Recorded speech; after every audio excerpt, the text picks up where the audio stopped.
Hello बच्चों, आज हम लोग फाइबर टू फैब्रिक का लास्ट टॉपिक करने वाले हैं which is very important and use to come for 5 marks.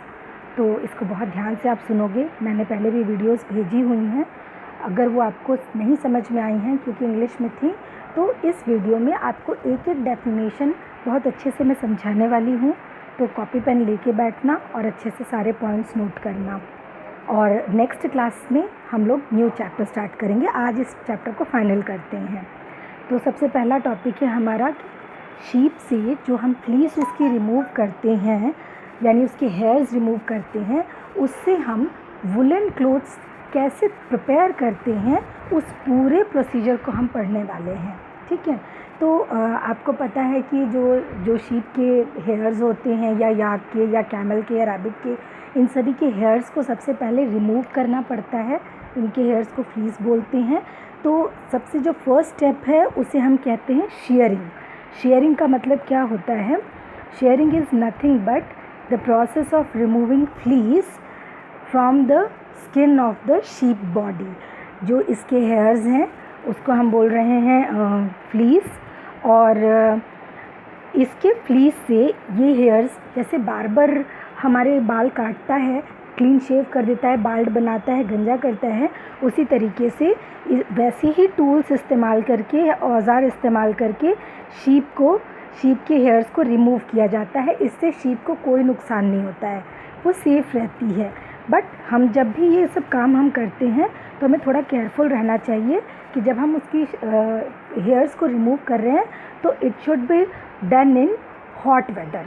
गर्मी के मौसम में ये चीज़ें करनी चाहिए, क्योंकि आपको पिछले वीडियो में मैंने बताया था कि जो हेयर होता है वो क्या करता है, हीट को ट्रैप करके रखता है, शरीर की गर्माहट मेंटेन करके रखता है। तो इसलिए गर्मी के मौसम में उसे ठंड नहीं लगेगी और वो उसके हेयर्स रिमूव भी हो जाएंगे, तो शीप को कोई बहुत ज़्यादा डिस्कम्फर्ट फील नहीं होगा। अगर हम ये कोल्ड वेदर में करते हैं तो शीप के लिए अच्छी कंडीशन नहीं होगी, उसकी बॉडी में कुछ रहेगा ही नहीं जो उसकी बॉडी की गर्माहट को रोक पाए जब हेयर्स रिमूव कर देंगे।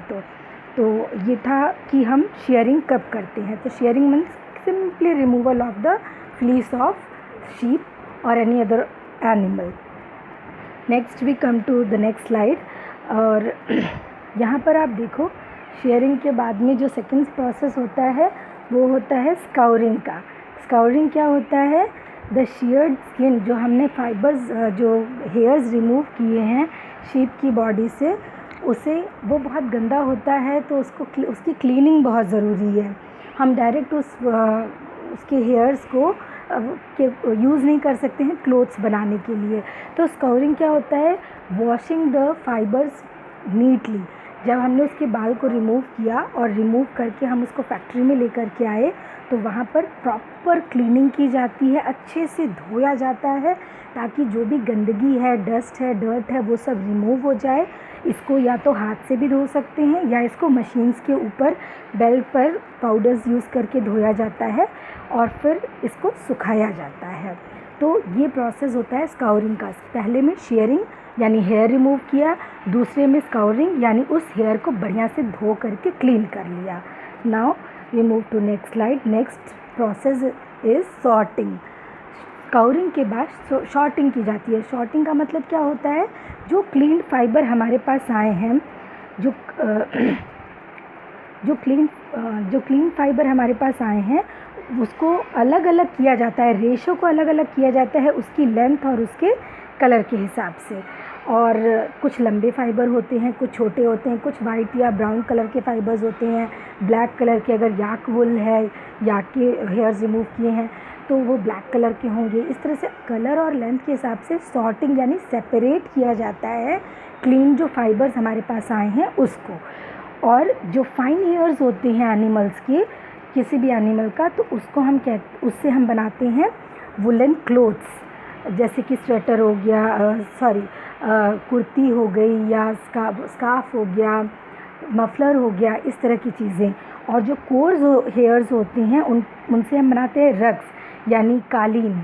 और जो जो बर्ड्स किसको बोलते हैं? जो गोल गोल रोएं हमारे स्वेटर पर आ जाते हैं, उस तरीके के जो बॉल जैसे फाइबर्स हमको मिलते हैं सॉर्टिंग करने के समय में, उससे हम प्रिपेयर करते हैं स्वेटर, जैकेट, ये सारी चीज़ें। तो सॉर्टिंग क्या हो गया? Sorting is simply separating the cleaned fibres into fine hairs, coarse hairs and birds. Okay, now we move to last step, that is dyeing. क्योंकि मैंने आपको बताया कि जो फाइबर्स हम ऑब्टेन कर रहे हैं जिन भी एनिमल से, वो बेसिकली वाइट कलर, ब्राउन या ब्लैक कलर के होते हैं। तो सबसे पहले उनको क्या किया जाता है? अलग अलग कलर्स में डाई कर लिया जाता है। और डाई करने से पहले क्या किया गया? उन रेशो को क्या किया हमने? स्ट्रेटन अप किया, मतलब उनको मशीन्स में डाल करके उन रेशो को बिल्कुल सीधा सीधा किया। कोम्बिंग की, जैसे हम अपने बालों की कंघी करते हैं वैसे उन रेशों की कंघी की जाती है। और फिर रोलिंग करके उससे यार्न तैयार किया जाता है। रोलिंग करके हम उससे ये यार्न तैयार करते हैं। अच्छा, एक चीज़ और ध्यान रखने वाली है, वो है ये कि जो लंबे फाइबर्स होते हैं उनसे स्वेटर बनाया जाता है, और जो छोटे रेशे होते हैं उनसे वुलन क्लोथ्स बनाए जाते हैं। ये दोनों चीज़ें इंपॉर्टेंट है, इनको याद रखिएगा। Long fibres are use to make sweater and shorter fibres are use to make woollen clothes. Now we move to our next slide. तो अभी तक हमने जो भी पढ़ा, that was about how we convert the fleece of sheep और any other animal into yarn या woollen clothes. तो प्रोसेस क्या था? शेयरिंग यानी हेयर रिमूवल, स्काउरिंग यानी उन हेयर्स को क्लीन करना, and then sorting. Sorting means लंबे और छोटे बालों को, फाइन बालों को अलग अलग करना, हेयर्स को, फाइबर्स को अलग अलग करना। और लास्ट स्टेप था डाइंग, इनको अलग अलग कलर्स में डाई करके इनकी रीलिंग कर देना, जिससे वुलन यार्न्स प्रिपेयर किए जाते हैं और फिर इनसे वुलन फैब्रिक्स तैयार किए जाते हैं। तो that was all about the woollen clothes. Now we come to the next important topic. It use to come for 5 marks. और इसमें क्या करते हैं? The topic is sericulture. Sericulture क्या होता है?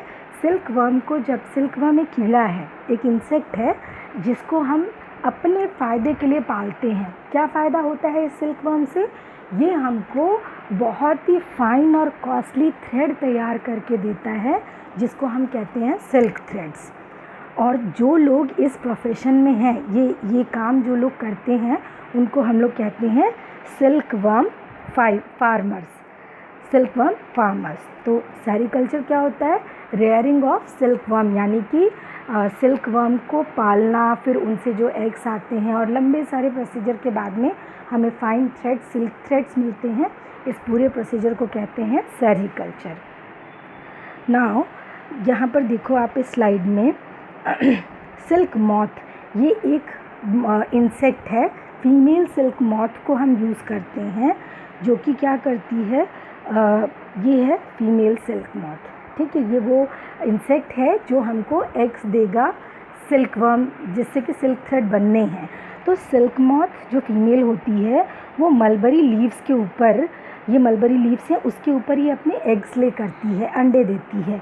उन अंडों को जो सिल्क वर्म फार्मर्स होते हैं वो बड़े ही केयरफुली ऐसे कपड़े पर या न्यूज़पेपर पर उन एग्स को कलेक्ट कर लेते हैं, और फिर उससे ये आगे का प्रोसीजर, जिससे हम लोगों को सिल्क थ्रेड मिलने वाला है, वो प्रोसीजर फॉलो करते हैं। तो उसके लिए ये सिल्क वर्म फार्मर्स क्या करते हैं? नाउ इन एग्स को ये क्या करेंगे? एक ऐसे टेम्परेचर पे मेंटेन करके रखेंगे जिससे कि इसके अंदर लार्वा डेवलप हो। लार्वा डेवलप होगा तो क्या करेगा ये? Wait 1 minute. लार्वा डेवलप होता है, यहाँ पर देखो आप, यहाँ देखो स्लाइड में, यहाँ हमने टेम्परेचर दे करके एग्स को वार्म अप किया, जिससे कि अंदर में जो लार्वा है वो धीरे धीरे डेवलप करता है, और फिर वो एग शेल, इस अंडे को तोड़ करके ये लार्वा बाहर आ जाता है, जिसे हम बोलते हैं कैटरपिलर। कैटरपिलर आपने देखा भी होगा, जो वीडियो मैंने पिछली बार भेजी थी उसमें आपने देखे थे कि कैटरपिलर कैसे मलबरी लीव्स पे फीड कर रहे थे। इन कैटरपिलर्स को फिर मलबरी लीव्स पर रखा जाता है, जिसको ये धीरे धीरे खाना शुरू करते हैं। फिर इन मलबरी लीव्स पर ही फीड करते करते उनको बैम्बू की बास्केट्स में शिफ्ट कर दिया जाता है, जहाँ पर ये अपना कोकून फॉर्मेशन स्टार्ट करते हैं। कोकून क्या होता है ये देखो, जब हमने ये जो बास्केट्स हैं, यहाँ पर आपको बैम्बू बास्केट्स दिख रही हैं जहाँ पर मलबरी लीव्स भी पड़ी हुई हैं और उसी पर कैटरपिलर भी है। तो ये कैटरपिलर इस दौरान क्या करता है, एक 8 शेप में कोकून डेवलप करता है, एक ऐसे प्रोटीन रिलीज़ करता है सलाइवा में यानी थूक में, जिससे कि ये अपने आप को पूरी तरह से घेर लेता है और घेरने के बाद उसी शेल के अंदर ये खुद सर्वाइव करता है और उसी शेल को हम कहते हैं कोकून। ये बैम्बू बास्केट्स में ये देखो, ये कैटरपिलर इसके अंदर ही है, ये यहाँ से बाहर नहीं गया है। कैटरपिलर उसी में से अपने सलाइवा से क्या करता है, ये एक शेल डेवलप करता जाता है जिसको हम लोग बोलते हैं कोकून। तो कोकून, उन कोकून्स को क्या किया जाता है, यहाँ पर देखो, ये कोकून्स को क्या करते हैं, जो फार्मर्स होते हैं सिल्कवर्म फार्मर्स, वो क्या करते हैं, इसको बॉईल करते हैं कोकून्स को। इसके अंदर लार्वा है, अगर वो लार्वा पहले ही हैच करके मतलब कोकून से बाहर अगर आ गया है तो वो इंसेक्ट में डेवलप हो जाएगा, सिल्क मॉथ में। बट जब इन कोकून्स को बॉईल करते हैं तो बॉईल करते वक्त इनके अंदर के लार्वा मर जाते हैं और फिर हम इनके जो शेल रहता है उसको ऐसे रीलिंग मशीन पर डाल करके वो पतली पतली लाइनें, एकदम पतले थ्रेड्स हमारे पास एक एक करके इस रीलिंग मशीन में से कोकून से सेपरेट होते हैं और उनसे हम उनको रील पर कन्वर्ट कर देते हैं, रील पर ले लेते हैं। तो और ये इतने स्ट्रॉन्ग थ्रेड्स होते हैं कि ये स्टील वायर की कंपैरिजन में भी ये जो सिल्क थ्रेड हमको मिल रहा है उससे स्ट्रॉन्गर होता है। तो यहाँ पर हमने कोकून से जो है वो सिल्क थ्रेड्स ऑब्टेन कर लिया। इस प्रोसेस को हम कहते हैं रीलिंग। जब हम कोकून से रीलिंग मशीन के ऊपर से रील्स ऑब्टेन करते हैं तो इसको रीलिंग कहा जाता है। और उसके बाद इस रील से स्पिनिंग की जाती है, यानी मशीनों पर वीविंग करके धागों से यान से फैब्रिक बनाया जाता है और इस तरह से हमारे पास सिल्क क्लॉथ हमें मिल जाते हैं। तो this whole process was regarding Seri culture.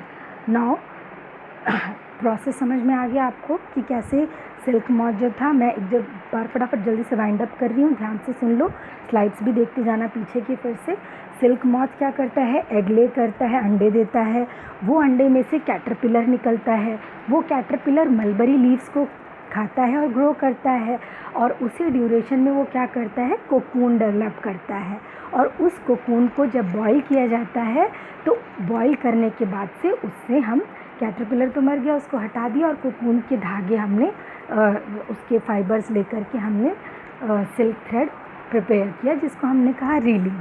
और उस रीलिंग के बाद से रील को लेकर के यान से फैब्रिक और सिल्क क्लोथ्स प्रिपेयर किए जाते हैं। तो ये पूरा प्रोसेस कहलाया सेरीकल्चर का। अब इंडिया में अच्छा हाँ, अलग अलग जो सिल्क मॉथ होते हैं ना उसमें कई तरह की वैरायटीज़ होती हैं। जैसे कि तितलियों की कई अलग अलग तितलियाँ देखी हैं आप लोगों ने, अलग अलग कलर की, साइज़ेस की। उसी तरह से कौन सा सिल्क मॉथ से सिल्क थ्रेड लिया जा रहा है वो उसके ऊपर डिपेंड करता है। आप अपनी मम्मा से पूछिएगा, muga silk, Kota silk, tussar silk, ये सब अलग अलग वैरायटी ऑफ थ्रेड्स हैं। इनकी अलग अलग क्वालिटी होती है, किसी की स्ट्रेंथ ज़्यादा होती है, किसी में चमक ज़्यादा होती है।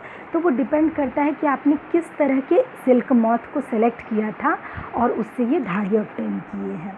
अब इंडिया में जहाँ जहाँ पर सिल्क फार्मिंग यानी कि सेरीकल्चर प्रोसेस किया जाता है वो है कर्नाटका, तमिलनाडु, आंध्र प्रदेश, झारखंड, असम एंड वेस्ट बंगाल।